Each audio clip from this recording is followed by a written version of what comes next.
Hey, everybody, and welcome. Are you ready to dive into some seriously mind-bending space stuff with us today? I am definitely ready. Let's do it. We're tackling another one of Neil deGrasse Tyson's awesome Q&As this week. Always a good time. It is. It really is. I love his take on things. So, are you ready to get our cosmic curiosity flowing? Absolutely. Let's plunge in. Okay, perfect.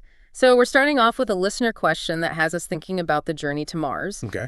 They're wondering, could we get to the red planet faster if we just kept our metaphorical foot on the cosmic gas pedal? I see what they're going for there. It's like, why bother with all the complicated orbits and slingshots? Right. Just fire up the engines and go. Exactly. But as Tyson explains, it's not quite that simple. Not even close. Space travel is way more about finesse than brute force. So no straight lines or cosmic highways then? Definitely not. We're talking about navigating a complex gravitational dance floor out there. Okay, so explain this to me like I'm 5, because honestly, sometimes my brain feels a little fried when I try to wrap my head around all the physics. Okay, so imagine you're trying to throw a baseball to someone who's on a moving carousel. Okay, I can picture that. You can't just aim straight at them, right? Yeah. You've got to anticipate where they're going to be by the time the ball gets there. That's true. I'd probably end up hitting the person behind them. Exactly. It's all about timing and trajectory. And that's kind of what it's like with sending a spacecraft to Mars. We have to calculate our launch and trajectory to perfectly intercept Mars. While it's also orbiting the sun. Precisely. So it's a moving target in a constantly shifting gravitational field. Wow, my brain hurts just thinking about it. So that's the no constant acceleration part. But what about the other part of the question is artificial gravity? Is that a real possibility or just a sci-fi dream? You're in luck, because this is where things get really cool. And Tyson brings in one of the most mind-bending concepts in physics to explain it: Einstein's equivalence principle. Hit me with it. I am all about some mind-bending physics. Okay, so Einstein basically figured out that gravity and acceleration are like two sides of the same coin. What do you mean? We can't actually tell the difference between feeling the pull of gravity and feeling the force of acceleration. Okay, I think I get it. Think about being in an elevator. When it accelerates upwards, you feel heavier for a second, right? Yeah, totally. Like I'm being pushed down into my shoes. And then when the elevator goes down, you feel lighter. That's the equivalence principle in action. You're experiencing the same kind of force, whether you're standing on Earth or accelerating through space. Whoa. That is mind-bending. So you're telling me that if we could build a spacecraft that was constantly accelerating? We could create artificial gravity. In theory, yes. That is so cool. Right, and it's not just theoretical. Tyson even gives a shout out to the sci-fi series The Expanse for getting this right. I love that show. Me too. And they show their ships using constant acceleration and deceleration burns to simulate gravity, which is a really nice touch. It's those little details that really make a difference, I think. For sure. Though, of course, not all sci-fi gets it right, and Tyson did mention a certain movie that got this totally wrong. Oh, spill the tea. Okay, so in Ad Astra, they've got astronauts just floating around inside their spacecraft, even though it's supposed to be under constant acceleration. Oh, no. They messed up the physics. Big time. You'd think with a big-budget movie they'd maybe hire a physics consultant or two. But hey, it's just a movie, right? I guess so. But it does make you think about how much detail goes into getting these things right, even in fiction. For sure. All right, so you ready for our next question? Hit me with it. This one is going to have us questioning the very nature of time. Oh, boy. I love a good existential crisis. No worry, it's not too bad. Okay, so this listener wants to know, if photons don't experience time, how can they redshift? Okay, I'll be honest. That one made me do a double take when I first read it. It's definitely a head-scratcher, because we have this idea that light being made of photons doesn't age. It doesn't experience time the way we do. So if you could travel at the speed of light. You'd essentially be frozen in time. Wow. Right. But then we have this other well-established phenomenon in astrophysics, redshifting. It's how we know the universe is expanding, how we measure distances to far-off galaxies. And how we know that really cringy joke from our high school astronomy class is true. The universe is expanding faster than your dad's waistline after Thanksgiving dinner. Oh, man, that's a classic. Okay, so back to redshifting. The idea is that the farther away a galaxy is from us, the more its light is stretched, shifted towards the red end of the spectrum. It's like the Doppler effect, but with light instead of sound. Exactly. You know how an ambulance siren changes pitch as it zooms towards and then away from you? Oh, yeah. It sounds higher pitched as it gets closer, and then lower pitched as it moves away. That's because the sound waves are being compressed as the ambulance approaches, shortening their wavelength, making the pitch higher. Then as it moves away, the waves stretch out their wavelengths, it gets longer, and the pitch gets lower. And light waves do the same thing. Exactly. Yeah. As a galaxy moves away from us, the light waves stretch out, shifting towards the red end of the spectrum. That's redshift. So back to our original head scratcher. If photons don't experience time, how can their wavelength change over time? It's like saying you threw a baseball and by the time it reached the catcher, it had become a basketball. It's a very good question. Mm-hmm. And it's one that has even the brightest minds in physics puzzled. Wait, seriously? Even Neil deGrasse Tyson doesn't have a good answer for this. Apparently not. He sort of just throws his hands up and says, that's a really good question. I love that even he has cosmic mysteries that he's still pondering. It makes you realize how much we still don't know about the universe, right? It's both humbling and really exciting. Speaking of exciting, are you ready to dive into the mysterious world of black holes? Black holes! You had me at black holes. Let's do it. So on to one of the most mind-blowing concepts we've got lined up. The idea that our universe could actually exist inside a black hole. Okay, yeah, we're definitely going deep down the rabbit hole with this one. It's like a cosmic turducken. A universe inside a black hole inside another universe. It makes you question if reality is just a giant nested simulation. Right. And the listener who sent in this question even wondered if there could be like tons of universes on the other side of black holes. Whoa, like a whole multiverse thing. Exactly. It's been a popular idea in science fiction forever.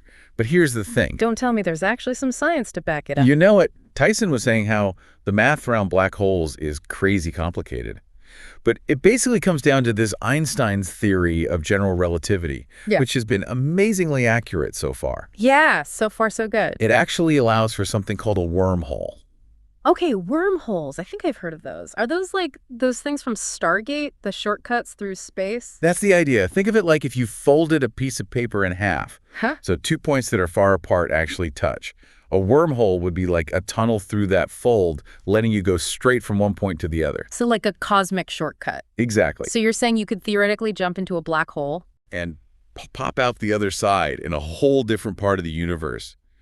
Or even a different universe altogether. That is wild. But there's no way we could actually survive going into a black hole, right? Not a chance. As far as we know, it's a one-way trip. Even light can't escape a black hole's gravity, so we have zero way of knowing what happens inside. It's like the universe's do not enter sign. Pretty much. But you know what? Tyson said something really interesting about the observable edge of our own universe. Like that. He was saying how it actually has some things in common with a black hole's event horizon. The boundary beyond which nothing can escape. Wait, so you're telling me that our whole universe might look like a black hole to someone on the outside? It's a mind-blowing concept, right? And it really makes you realize how limited our perspective is. Totally. It's like we're just scratching the surface of what's out there. Speaking of scratching the surface, remember that question about strange matter? Oh, yeah. Time to get really strange. I thought quarks were just those things in yogurt commercials. Nope. These are the real deal. We're talking about those teeny tiny particles that make up protons and neutrons. The building blocks of matter. You got it. And here's the thing. Quarks come in a bunch of different flavors, like up, down, charm, strange, top, and bottom. Wait, those are the actual names? I know, right? It's like someone let a bunch of physicists loose in a candy store. But the strange quark is the one that has scientists really curious. Why is that? Well, normally strange quarks don't stick around for long. They decay into other particles pretty quickly. But physicists think that under crazy extreme conditions... Like inside a neutron star. You got it.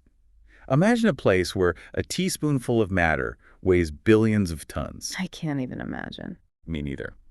But physicists think that under that kind of pressure, strange quarks could actually clump together and form something called rho. You guessed it. Strange matter. Okay. That is just too good a name. But seriously, what's so strange about it? Well, here's the really weird part. Some physicists think strange matter might be more stable than regular matter. Way more stable. Hold up. More stable? What does that even mean on a cosmic scale? So imagine you could somehow drop a piece of strange matter onto a neutron star. Some physicists believe that instead of just merging with a neutron star, it would actually start converting the neutron star's matter into more strange matter. It's like a cosmic zombie virus. It's a terrifying thought, right? Luckily, the existence of strange matter is still just a theory, but it's a good reminder of just how much we still don't know about the universe. And how many weird things are probably lurking out there. Speaking of weird, did you know that the word quark itself has a pretty unexpected origin story? Oh, do tell. So Murray Gell-Mann, the physicist who came up with the theory of quarks, he was a big literature buff. Hmm? Apparently he was reading Finnegan's Wake by James Joyce. Finnegan's Wake, that book is notoriously dense and complicated. Exactly. But Gell-Mann came across this phrase, 3 quarks for a muster mark. And he just liked the sound of the word quark. And the rest is history. Pretty much. It's amazing how these little connections pop up sometimes, right? But all this talk of strange matter and the weirdness of the universe brings up another question that people always ask. What about aliens? Oh, yeah. If the universe is full of surprises, like we're talking about, then it's hard to imagine we're alone out here. Exactly. And if we ever did encounter an alien civilization, what would our first impression be? Remember those I Love Lucy episodes we talked about earlier? Imagine making first contact and they're all, "Hey humans, show us more of that wacky redhead." I know, right? Talk about a culture shock. But speaking of big questions, that leads us perfectly into our last big topic for today. This listener is wondering about the James Webb Space Telescope. You know that giant telescope we launched a while back? The one sending back those jaw-dropping pictures from the dawn of time. Yeah, I think I've heard of it. That's the one. And this listener wants to know how those observations are impacting our understanding of the Big Bang Theory. The whole beginning of the universe thing. Okay, so we're going from I Love Lucy to the Big Bang, just like that. I love how this show keeps me on my toes. Well, that's what happens when you're diving deep into the cosmic grab bag. But seriously, it's a great question because it highlights something really important about science. It's always evolving. We're constantly getting new information, new data, and sometimes that means we have to rethink what we thought we knew. So you're saying that James Webb is shaking things up a bit? Maybe just a little. So the Big Bang Theory, it's been incredibly successful in explaining a lot of what we see in the universe. The cosmic microwave background radiation, the way galaxies are moving, it all kind of fits. It's like the instruction manual for the universe. Pretty much. But then the James Webb starts sending back these incredible images of galaxies that are really, really far away. And I mean far, like almost back to the beginning of the universe. Far. Okay, I'm with you. And some of these galaxies, they seem a bit too developed, a bit too mature for how young they should be, according to the Big Bang timeline. It's like if you found a dinosaur fossil that still had some meat on its bones. That'd definitely make you go back and check the textbooks. Right, and that's what cosmologists are doing now. They're trying to figure out if these early galaxies mean we need to completely rethink the Big Bang Theory, or if maybe our understanding of how galaxies form and evolve needs a little tweaking. So it's not necessarily a crisis, more like a cosmic puzzle. Exactly. And here's the thing. Tyson was emphasizing that we shouldn't be afraid of this kind of uncertainty. Science isn't about being right or wrong all the time. It's about following the evidence, even if it leads us in unexpected directions. So even with all our fancy telescopes and equations, we're still just figuring things out as we go. Pretty much. Which, when you think about it, is kind of awesome. There's still so much to discover, so much we don't know. I love how every time we answer a question about the universe, it just leads to more questions. It's like the ultimate never-ending story. But hey, I think that's a great place to wrap up today's deep dive. Agreed. We've covered everything from artificial gravity to strange matter to whether aliens are watching classic sitcoms. It's been a wild ride. So to our listeners, keep those cosmic questions coming. And remember, the universe is a vast and mysterious place, and that's what makes exploring it so much fun. Until next time, keep looking up.